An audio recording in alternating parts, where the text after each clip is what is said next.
tell me where your friends are heading now, and I'll let you go.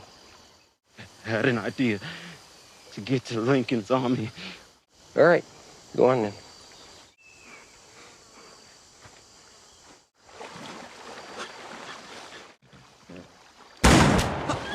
This movie is based on a true story, and it begins in the year 1863. A man named Peter is working as a slave in the cotton fields, living with his wife Dodienne and their children. One day, he learns that he's been sold to a new master, and that men are coming to take him away. Before being separated, Peter kneels with his family to pray. Lord is with me. I will not be afraid. Soon, a group of white men arrive at his home. Let's go. His children try to argue and plead for their father, but the men ignore their cries and forcibly drag Peter away. Peter tries to resist. He struggles and fights, but one of the men points a gun at his wife's head. Hey! No! No! Left with no choice, Peter surrenders. They beat him and load him onto a cart, where other slaves are already seated. As the cart moves away, Peter's children run behind it. I will come back to you! After a long journey, they arrive at a railroad construction site. The conditions here are far worse than the cotton fields. The heads of slaves who once tried to escape are hung above the gate as a warning. The slaves are locked in cages at night. Despite their hard labor and obedience, the white overseers continue to beat, abuse, and humiliate them. Ferocious dogs are kept nearby, trained to hunt down any slave who dares to run. If a slave misbehaves, they are whipped brutally, or worse, branded with hot iron rods on the face. Sometimes, they're even shot dead in the middle of the field as an example. The man in charge of the site is named Fassel, and his two right-hand men are Harrington and Knowles. So, Peter tries to keep a low profile and behave well. But one day, when he helps his friend Gordon, who collapses from exhaustion, a guard starts yelling at him. That evening, as the slaves are locked in their cages, they witness a man named John screaming in agony. He had been branded on his cheek with a hot iron. Seeing this, Thomas, another young slave, trembles in fear. Peter comforts him, telling him to think of his family. He reminds him of God's word and assures him that the Lord will protect them. But John says, Where is he? Stand up. Stand up. Go, stand up. Stand up and praise your God for all he has done for you. His voice is filled with bitterness. Peter doesn't argue. He simply remains silent, then softly promises John, I'll pray for you too. A little while later, Peter overhears the guards talking. He learns that President Lincoln has freed the slaves, and many of them are escaping to Baton Rouge, where the Union Army is offering help. If the others can make it there, they'll be free. Before the conversation ends, the guards realize that Thomas has failed to cook proper food. They begin punishing him. Peter steps in to defend him. The guards feel insulted and prepare to shoot Peter, but Fassel stops them. Something about Peter's attitude stands out to him. Later, when Peter returns to his cage, Fassel looks him in the eyes and says, I am your God, and you are my dog. Peter calmly replies, then feed me like a dog. Give me meat. The next day, they chain Peter down and force him to kneel. Fassel's dog stands right beside him, almost ready to attack. In that moment, the dog locks onto Peter's scent. Later during lunch, Peter tells the other slaves about Lincoln's proclamation and Baton Rouge, where they could get help. He explains that to reach there, they'll have to cross through some swamps. There are many ways to die in a swamp. There are many ways to die here. Eventually, a few agree to escape. Now they just need the right moment to run. One day, while working, a slave dies. The guards order Peter to drag the body to a mass burial pit where the corpses of other slaves lie. The dead are not buried. They're burned with chemicals. Some white workers nearby refuse to do it, saying it's the job of a black man because the smell is unbearable. They hand Peter a shovel and force him to do it. As Peter begins pouring the chemicals, he realizes this is the perfect moment to escape. Also, explosions from the construction often happen in the distance, and Peter waits for the next one to distract the guards. The moment the blast goes off, Peter attacks the guards, kills a few of them, and before escaping, steals a knife. Seeing this, other slaves also fight back. John grabs a guard's gun and runs. Chaos breaks out and the guards sound the alarm and open fire. Many slaves are killed, and some flee into the woods. Then Fassel joins the chase and he fires at Peter, but Peter narrowly escapes. Fassel sends out more men and releases the dogs to hunt them. Here, Peter and his companions manage to find the swamp path and begin their journey into the marshes. But Thomas, terrified by the sight of an alligator, panics and refuses to enter. Just then, Fassel's dogs finds Thomas and attacks him, leaving him badly injured. After Peter and his companions escape the swamp path, Fassel arrives and demands to know the location of Peter, but Thomas refuses to say a word. Then Fassel promises to spare his life if he gives up the others. Thomas replies, "All I know is I have to go into the swamp." As he turns toward the swamp, Fassel shoots him from behind. Meanwhile, Peter, John, and Gordon safely make it through the swamp. Peter says they now need to cross another swamp to continue onward. Not my master. Then he leaves in a different direction. Here, Gordon chooses to stay with Peter, but Peter worries that if they all split up, it'll be harder for the hunters to track them. Then Peter reminds Gordon to follow the sound of Lincoln's cannons. And with that, Gordon sets off into the jungle to find his own path.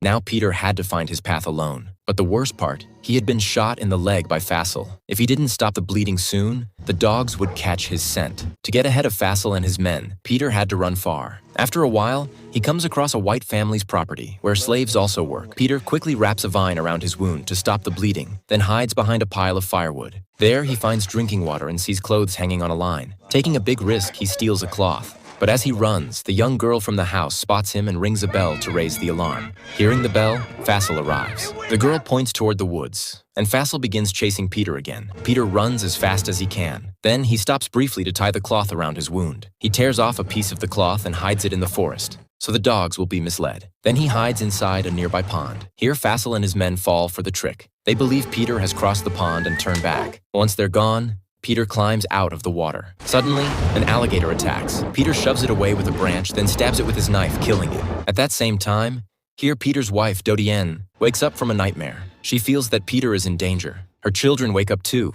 worried about their father. But Dodienne reassures them, "He'll be back soon. Your father is brave. He can face anything." That night, Peter hides in a tree, pulling out his knife to remove the leeches and parasites that had clung to him in the swamp. But his blood drips onto the plants below. Meanwhile, Fassel's group discovers the dead alligator, and they realize Peter is still alive and had escaped from this very spot. They camp for the night and roast the alligator. One of the men, Rington, praises Peter, calling him fearless, but Fassel snaps, shouting at him. Fassel says, First they eat our food, then they'll take our jobs, and then they'll steal our land. We give the niggers so much as a crumb, they're gonna take over the whole damn country. The next morning, Peter moves slowly through the forest. He covers his body in mud and animal waste to mask his scent and avoid being stung by the swarm of bees above him. He now faces another swamp. Before entering, he thinks of his family and prays for courage. The sun suddenly breaks through the clouds. Peter takes it as a sign and begins to move forward again. Meanwhile, Fassel splits his men into separate groups to track Peter more efficiently. Here, Peter comes across a treehouse and climbs up. Inside, he finds some food, clean water, and hot coals. He heats his knife over the embers to treat his wound. Then he loads the burning coals into a bucket and climbs higher into the tree, toward a beehive. The smoke drives the bees away, and Peter collects the honey. But the smoke also alerts Fassel, who starts riding in Peter's direction. Just then, Peter spots a boat near the treehouse, with a snake hidden inside. Using a stick, he drives the snake out, climbs into the boat, and sails away, licking the honey from his fingers as he escapes once again. We now return to Dodienne, Peter's wife. Her master informs her that she's been sold to a new owner, someone who will come to take her in 2 days. Yeah, children ain't going. Mr. Fabian said he has you a new husband. But Dodienne is devastated by the news. She doesn't want to leave. She wants to stay right there waiting for Peter to come back. So, she makes a heartbreaking decision. She walks to a cotton processing machine, places her hand inside, and horribly injures herself, all while pretending it was an accident. Meanwhile, Fassel's dog picks up Peter's blood scent near the treehouse. The dog leads the hunters directly to the spot, giving them Peter's location just before he can cross the river. Peter, still deep in the woods, continues his journey. That's when he runs into John, but John isn't happy to see him. He's afraid. He knows that if Peter is nearby, Fassel and his men won't be far behind. Peter tells him, "They're not tracking me anymore." He even shares how to mask his scent, but John doesn't want to hear any advice. He refuses to take orders from Peter. Just then, they both hear the dogs barking in the distance. Peter quickly hides inside the hollow of a dead tree. John climbs up a tall tree, but since John didn't mask his scent, the dogs find him. Fassel's men arrive and demand he come down. John refuses to surrender, so Fassel shoots him down from the tree. Where's your friend? But even in death, John tells him nothing. Then Fassel orders his men to cut off John's head and give it to Rington, so they can hang it outside the main gate as a warning to other slaves about what happens when they try to escape. But Peter, watching from a distance, can't bear to see his friend killed. He closes his eyes and silently prays for John's soul. Long after Fassel and his men leave and it begins to rain, only then does Peter come out of hiding to see what they had done to John. When he sees John's body, his soul trembles. The pain is too much to bear, and with that weight in his heart, Peter walks deep into the distance, carrying the grief with every step. Suddenly, Peter saw horses racing through the woods, one of them completely engulfed in flames. He immediately began heading in the direction they had come from. Not far ahead, he discovered a house on fire. A white family had lived there, but now they were all dead. It looked like one of the slaves held captive in that house had heard about Lincoln's proclamation and, in a final act of rebellion, killed the family and set everything ablaze. Then Peter drew his knife and slowly stepped into the burning house, checking every room one by one. When he reached the dining room, he saw a full meal laid out on the table.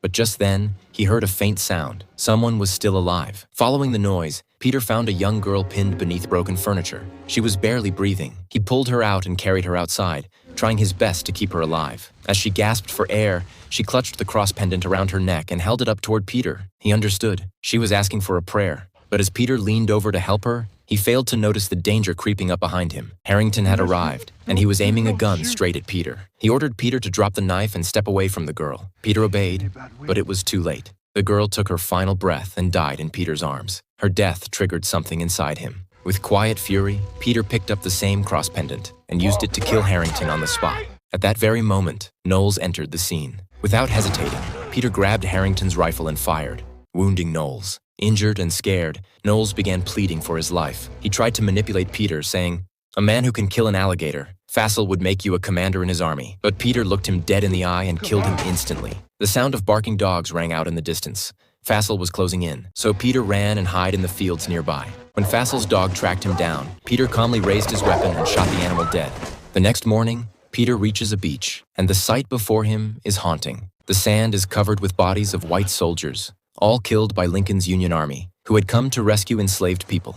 But the battlefield is now silent. No one is around. Peter walks further and suddenly hears the distant sound of cannons. He rushes forward and finally sees them, Union warships approaching the coast. Peter realizes that Lincoln's army is close. Overwhelmed by hope and the thought of freedom, he begins to run. But just as freedom is in sight, Fassel attacks him from behind. Humble down. Fassel offers Peter a piece of meat, the same thing Peter had once sarcastically asked for when he was caged. He tells Peter to beg for it, but Peter refuses. Then Fassel points his gun at him and says, I told you I was your god. Just as he's about to pull the trigger, a Union soldier shoots Fassel from a distance, saving Peter's life. Peter looks down at Fassel's lifeless body and says, You are not my god. The soldiers take Peter to their military camp. His leg wound had become infected from the bullet, and days of wandering in the swamp had left him weak and exhausted. He receives treatment over the next few days. While lying in bed, Peter's thoughts constantly return to his family. Once he recovers, he asks one of the soldiers for permission to go and find them. Peter. Age? But as a former slave, Peter has no ID, no documents, not even a birth record. He doesn't even know how old he is. The soldier refuses his request. At the time, enslaved people didn't legally exist without documentation, and many soldiers took advantage of that. The man tells Peter he has two options: work in the fields or join the army. Peter refuses at first, but when the soldier explains that by joining the Union Army, he'll have a better chance of protecting his family and fighting for true freedom, so Peter agrees. Later, Peter learns that the army had found Gordon. He was wounded, but alive. Still, the loss of John, heavily on Peter's heart. When Peter goes to receive his uniform, a group of men approaches him. They want to take his photograph. Seeing white men again makes Peter uneasy, but his comrade assures him they're the good kind. These were photographers who wanted to expose the truth of slavery to the world. They ask Peter to remove his shirt and show his back. There, across his skin, are hundreds of scars from brutal whippings, marks of the torture he endured as a slave. After the photograph, Peter is taken to meet a Union general, who begins questioning him about railroad lines and enemy buildings. Peter provides all the information he can. The general then looks at Peter's photo and says coldly, "Those marks, they mean you don't follow orders. That's not what makes a good soldier." Listening this, Peter is hurt by the comment. His friend tries to lead him away, but Peter turns and calmly replies, They beat me. They whip me. They string me up. They sell me. But they never break me. The next morning, Captain Kellogg leads Peter and his fellow soldiers toward a deep trench, the battlefield where the next brutal fight is about to begin. Standing before them, he delivers a powerful, passionate speech. With renewed spirit, the men begin their march forward. As they advance, enemy shells rain down from above. Many soldiers fall, injured or dead, but the survivors keep marching. Their determination doesn't waver. The fire in their hearts refuses to die. They press on until they're thrown directly into the chaos of war. Gunfire erupts from all sides. A massive explosion knocks Peter unconscious. Around him, several soldiers are killed in the blast. When Peter regains consciousness, he's dazed, wounded, but not broken. With sheer will, he drags his injured body through the mud and toward the fight. Soon after, Peter watches in horror as his friend Gordon is shot and badly wounded. The pain on Gordon's face sparks something inside Peter. His grief turns into rage. Fueled by emotion, Peter leaps out of cover and charges toward the enemy lines. His goal, silence the cannons, cut off the source of destruction. Inspired by his courage, the other soldiers follow him. Together, they launch a bold counterattack, pushing through the battlefield with everything they have. Bullet by bullet, they crush the enemy. And finally, they win. After the battle, the Union forces move across the region, liberating plantations one by one. Everywhere they go, they free enslaved people, announcing that the war had brought their long-awaited freedom. Then Peter returns to the same cotton field where his family had once worked. News of freedom spreads quickly, and the people break into tears of joy. Now free, Peter begins searching for his family. At first, he doesn't see them. He stands quietly and prays. Then, at last, he sees them. They rush into his arms. This story is based on true events. In the final moments of the film, we see the real photograph of Peter, the one that shocked the world. The scars on his back, from hundreds of lashes, became one of the most iconic images of American slavery. At the time, nearly 400,000 black people were still enslaved in the South. But because of brave men like Peter and a war that refused to be silenced, they were finally set free. Thunder, feel the thunder.